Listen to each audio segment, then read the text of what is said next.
Зборуваме за машкото здравје. Кажавме дека денеска ќе посветиме особено внимание на оваа тема и првиот гостин е всушност и најава за се она што ќе следува потоа, како информации, како податоци. Зборуваме за превенција, симптоми и третман со доктор Виктор Станков, тој е уролог од клиниката, општата градска клиника во Скопје, така, урологија? За урологија, да. Да, за урологија, добро. Добро утро официјално. Сакав да се пошегувам, да кажам дека некако сме изедначени денеска. Двајца мажи и една жена, тука сме според храброста и силината. Ни недостасуваат уште два тројца, представници на посилниот пол. Да, видиме еднакви. Вие сте похрабри, така да. Мислам дека сме добри. Ќе видиме, докторе, што се ќе кажете на темата. Па ќе ни фали уште еден за да може да компарираме со храброста. Тогаш можам јас да настапам веќе со прашањата. Повелете, колешка. Инаку, докторе, интересно е тоа што јас ги подготвував прашањата и може како прво прашање, нели, да биде тоа зошто па мажите избегнуваат и прашањата да ги постават. Ќе ни објасните подоцна колку се тие одговорни кога е нивното здравје во прашање. Па ти кажам, доста сме одговорни, но некако странство, односно некако Западна Европа, некако Америка. А како регионот? Како регион на Балканот исто така сме, да кажам, доволно одговорни. Добро. Али компарирано со колегите, пример, ни идеме на конгреси светски и европски, изборуваме со колеги уролози. И знаеме таму колку се грижат луѓето за своето здравје и можам да констатирам дека не е исто и тука. Односно дека треба уште да се работи со нашиот народ, мислам и балканскиот народ, генерално и менталитетот. А мислам дека тоа се должи на повеќе фактори, би кажал некои 3 фактори зошто е така, односно тоа се фактори кои влијаат на односот на пациентите кон своето здравје. Едниот фактор е, како да кажам, самиот менталитет, односно самата култура на народот.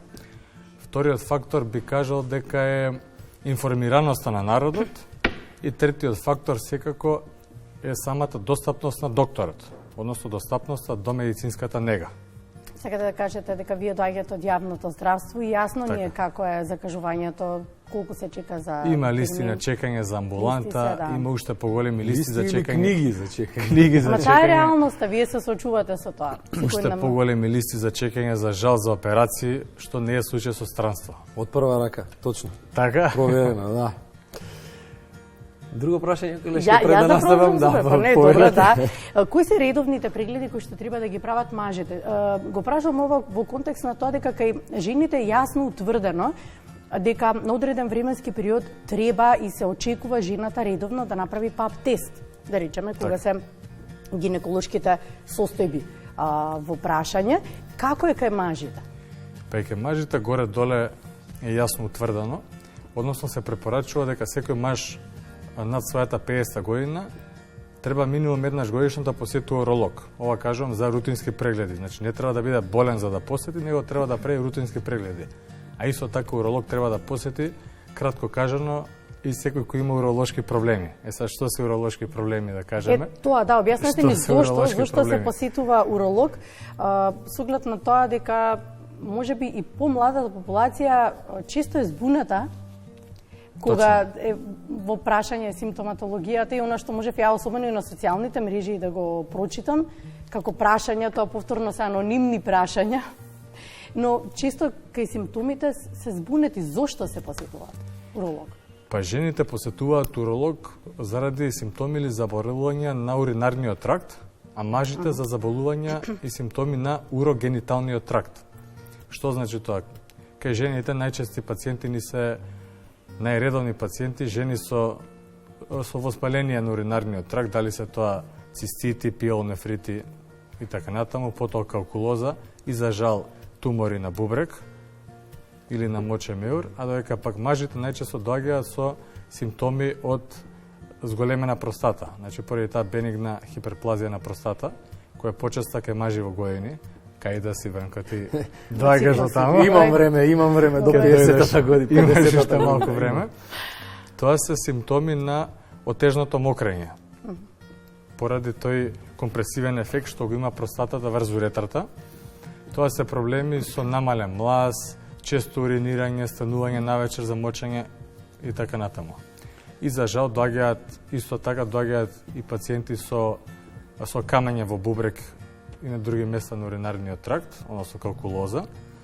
Исто така доаѓаат за жал и пациенти со карциноми. А за жал пак тие карциноми не доаѓаат со одредена симптоматологија, односно кога доаѓаат симптомите веќе е касно. Поради тоа ние сме гласни и кажуваме дека треба постојано да се прават рутински прегледи. Постојано, колку е постојано, и тоа може да кажеме понатаму. Да, колку треба да биде тоа постојано? Кога збориме за уролошки карциноми, тие се чести односно најчест уролошки карцином е карциномот на простата, кој е на подминати години, односно генерално над 50 годишна возраст. И за тоа се сугерира да се прават рутински прегледи на уролог минимум еднаш годишно. Тие прегледи вклучуваат, не се толку страшни, Доренко, да знаеш, тие вклучуваат земање на маркери, ПСА маркер кој го испитуваме. Потоа тие прегледи вклучуваат неинвазивен преглед како ехо на уринарен тракт. И тој што никој не го сака и од кој што сите бегаат, а јас го сугерирам да се направи, тој дигиторектален преглед. Односно палпирање на простатата, каде што во 80% може да се фати карцином во рана фаза, доколку има карцином. Без разлика дали го сакат или не го сакаат, апсолутно треба да биде одговорност, нели? Преглед е преглед, здравјето е здравје, нема втора шанса. Што вели вашето искуство, докторе? Инаку поголемиот дел од нештата кои што ги спомнавте, може да потврдам, да потпишам дека се извршени и обавени. За жал и една хируршка интервенција, камен во бубрек со фиброза. Вашето искуство што вели за мажите? Дали е полесно да зборуваат со доктор маж? Тука е стигмата на Тука е стигмата, да. Тука е различно, бидејќи имаме почесто мажи гинеколози него жени уролози. Сепак не е исто сега за сега, но се надевам дека оваа работа ќе се смени во иднина и дека ќе станеме како што е во странство. Во странство нема разлика дали е жената доктор или маж. Али сепак мислам дека постои разлика, дека покомотно се осеќа мажот кога доаѓа кај маж уролог, него кај жена. Али за тоа ќе прашате моите жени колешки, ќе ги поканите во емисија. Па да, до сега колку што јас се сеќавам последниве 5-10 години сигурно, само мажи уролози снимале. Не можам да се сетам дека ми проста дамите, докторките, ете, отворена покана, Јоана, ќе побараме... Па добро, се разбира. Се надам дека ќе имаме прилика, кажавме дека месецот ноември е посветен на машкото здравје, но не треба да биде така, треба да се зборува 12 месеци во годината, да, не само еден. Кој е најчестото поставувано прашање кога ќе дојдат на преглед? Најчесто поставувано прашање, докторе, може ли една чашка ракија? Пред или Имате нешто под бирото или? Нема ни. Докторе, дали може една чашка ракија? Нормално кажувам дека може. Значи, се што е умерено, генерално не е проблем. Значи, да избегнуваме, генерално да се трудиме да водиме здрав живот, мислам да инкорпорираме здрави навики во животот, а се што умерено може. Може чашка ракија, може и чашка жестоко. Лутата храна, нели, знаеме дека не се препорачува за пациенти со проблеми со простата, меѓутоа до умерено може. Добро, што се тоа здрави навики кај мажите? Еве да, значи, спортувањето, современото време кое што носи трендови, употреба на разни супстанции, сето тоа поминува низ каналите за кои што сега зборуваме, нели, мора да се исчисти од телото, протеини, суплементи, хормони, креатини, стероиди и слично. Што значи здрава навика во животот? Ја мислам, горе-доле сите знаеме што значи здрави навики, меѓутоа ретко кој од нас ги имплементира во секојдневниот живот. Здрави навики значи здрава исхрана. Значи, прво треба да тежнееме да јадеме здрава храна, односно реална храна. Сега јадеме ние реално пластична храна. Треба да јадеме овошја, зеленчук, квалитетен протеин, дали доаѓа од риба, од месо, од пилешко и така натаму. И треба да јадеме што помалку обработена храна и да внесуваме што помалку тие што се рафинирани шекери. Тоа се однесува до храната, мислам дека горе-доле сите знаеме. Што се однесува до спортот, треба да тежнееме 150 минути средно интензивно кардио да инкорпорираме во текот на неделата. Минимум. Сега вака звучи многу, 150 минути ја спортувам. Меѓутоа, Светската здравствена организација тоа го сугерира. Треба да се грижиме и за нашето ментално здравје. Ова секој може да си најде свој модалитет како ќе го направи тоа. Некои практикуваат јога, некои практикува медитација, некои практикува одредено хоби и така натаму. Прошетки на планина, Прошетки на планина, се тоа влие читање позитивно. книги, што и да е, Така само е. да биде нешто. Се тоа влие позитивно на менталното здравје, а менталното здравје па влие на целокупното здравје, меѓу кое и физичкото здравје. Исто така тука би ги набројал и честите рутински уринарни уролошки прегледи кои треба да ги правиме. И последно, односно не помалку битно, е и да не забораваме и на социализација. Значи таа социализација, дружење со луѓе и така натаму, и тоа многу влие на квалитетно здравје, односно на квалитетот на здравјето. Едно прашање поврзано со психологијата и со односот на посилниот пол во наводници кон себе, кон животот, кон здравјето. Дали мажите ги кријат проблемите и доаѓаат, да кажавме понекогаш дека доаѓаат кога е предоста, меѓутоа генерално дали како брендирани, како жигосани, како посилен пол, дали ни е непријатно да признаеме дека имаме проблем? Дали после таа чашка ракија кажуваат се? После една не, ама после две-три Ама после две-три. Па мислам дека не можам да кажам точно дали ги кријат, али можам да кажам дека во странство, во, да речеме, западните земји во Америка се поотворени. Тоа мислам дека се должи на менталитетот на народ на овие простори во Македонија и во Балканот. Како тоа мене да ми е нешто? Ние сме учени, значи не смееш да покажеш емоција, не смееш да се жалиш, не смееш да плачеш, срамо те се жалиш, да. Биди маж. Да, во наводници, биди маж. И мислам дека сите тие работи придонесуваат да не отидеме на преглед, односно да оскокнеме прегледот.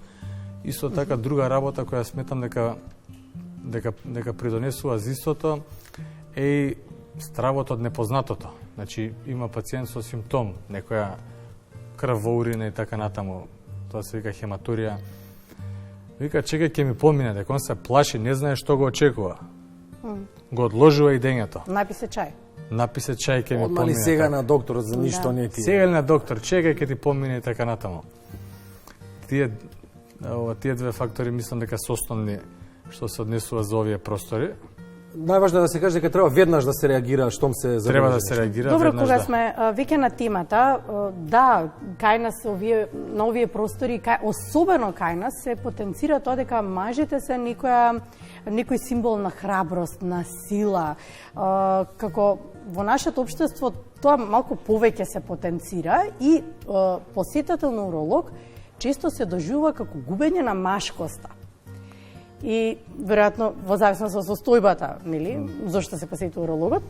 А друга страна, жените се многу похрабри кога треба некоја гинеколошка состојба да ја проверат, да им се соопшти нешто, да ја следат и така натаму. Таа стигма, посета на уролог, вие како помлада генерација, веројатно и наша надеж дека ќе ги промениме нештата, работите. Што мислите, кој е начинот? Мислам дека начинот е со овие, да речеме, кампањи и разговори. Многу добро поминаме со оваа кампања што организираме сега под раководство на Македонската асоциација на уролози, под раководство на професор доктор Скендер Сейди. Организираме движење, односно се качиме на водно, носевме капи, имавме чадори, се со цел да ја подигнеме свеста за машкото здравје. На пат ни се приклучија и многу посетители со кои имаме шанса да дискутираме, да ги образуваме на некој начин и да го пренесеме нашето знаење. Што сугерираме ние? Сугерираме за младите мажи да прават редовни само прегледи. Значи, тој не мора да оди на уролог, али убаво е да прави само прегледи на своите тестиси, односно да се палпира, да види дали има некоја тврдина. Доколку има тврдина, треба да се појде на уролог. Како што кажаме и претходно за постарата, односно за повозрастната, да, се извинувам на гледачите и на присутните, и на присутните. На повозрастната популација, мислам како што кажав и ќе повторам, се препорачува посета на уролог најмалку еднаш годишно над 50 година. Односно, доколку имаме историја на фамилиарна анамнеза, односно... Особено во таква ситуација. Особено во ситуација каде што имаме уролошки заболувања во фамилијата.